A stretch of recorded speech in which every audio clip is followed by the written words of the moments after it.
नमस्कार. आजचा जो आपला टॉपिक आहे तो आहे हायड्रेटेड सिस्ट किंवा काही लोक याला कुत्र्याच्या विष्ठेपासून किंवा लाळेपासून होणारी गाठ देखील म्हणतात.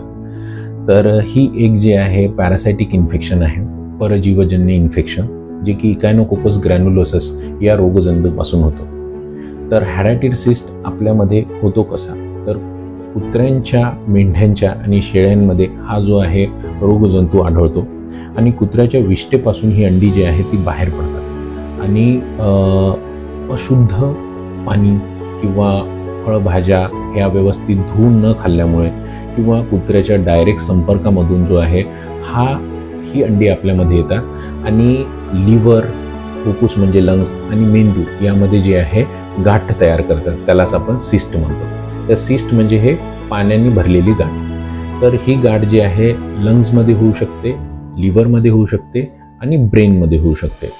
तर संसर्ग होतो कसा, हा आता आपण पाठ बघितला. तर संसर्ग झाल्यानंतर याची लक्षणे काय, तर लिव्हरमध्ये जर संसर्ग होत आहे, लिव्हरमध्ये हायड्रेटेड सिस्ट होत आहे, तर गाठ तयार होते आणि पोटाच्या उजव्या बाजूला दुखणे, पोट जे आहे असं भरून असल्यासारखं वाटणे, कावीळ होणे, अपचन होणे, ही जे आहे लक्षणे रुग्णामध्ये दिसू शकतात.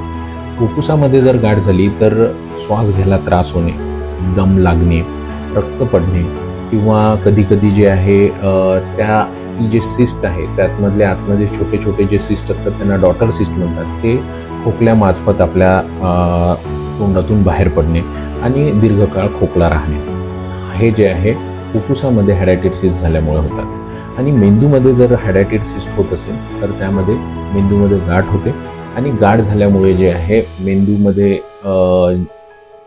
प्रेशर वाढतो आणि त्यामुळे जे आहे रुग्णाला फिट्स येणे, डोकं दुखणे, त्याला गरगरल्यासारखं वाटणे, मानसिक त्याच्यामध्ये बदल दिसून येतात. तर ही काही लक्षणे जी आहे मेंदूमध्ये हायड्रेटेड सिस्ट झाल्यामुळे होतात. तर या हायड्रेटेड सिस्टला ओळखायचं कसं, तर तज्ज्ञ डॉक्टर आपल्याला त्यासाठी सोनोग्राफी किंवा सिटी स्कॅन करायला लावतात. त्यामध्ये हा हायड्रेटेड सिस्ट जो आहे दिसून येतो. त्याचबरोबर काही ब्लड टेस्ट, सेरोलॉजिकल टेस्ट पण यासाठी अवेलेबल आहे. त्यामध्ये देखील आपल्याला हायड्रेटेड सिस्ट जे आहे मिळून जातं, बघायला मिळतं त्यामधून. देन आता उपचार काय, तर उपचारासाठी यामध्ये एक रामबाण इलाज म्हणजे तो आहे टॅबलेट अल्बेंडाझोल.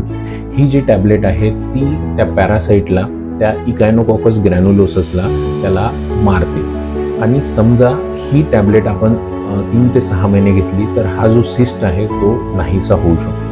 जर दीर्घकाळ हा सिस्ट राहत असेल तर आपल्याला त्यासाठी जी आहे सर्जरी करावी लागते. सर्जरी ही चिरा मारून देखील होते किंवा दुर्बिणीद्वारे म्हणजेच लॅप्रोस्कोपीद्वारे सुद्धा होऊ शकते. तर हायड्रेटेड सिस्टबद्दल आपल्याला अवेअर राहणं गरजेचं का, तर हायड्रेटेड सिस्ट समजा लिव्हरमध्ये असेल किंवा फुफ्फुसमध्ये असेल किंवा मेंदूमध्ये असेल आणि ते सिस्ट जे आहे ते बस्ट होत आहे, फुटून जात आहे, तर पेशंटची कंडिशन जी आहे क्रिटिकल होऊ शकते.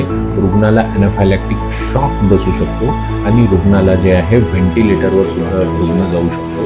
रुग्णाची कंडिशन क्रिटिकल होऊ शकते. त्यामुळे जर आपल्याला हायड्रेटेड सिस्टची जी आहे डिसीज जो आहे झाला असेल तर त्याचा त्वरित इलाज करणे जे आहे गरजेचं आहे.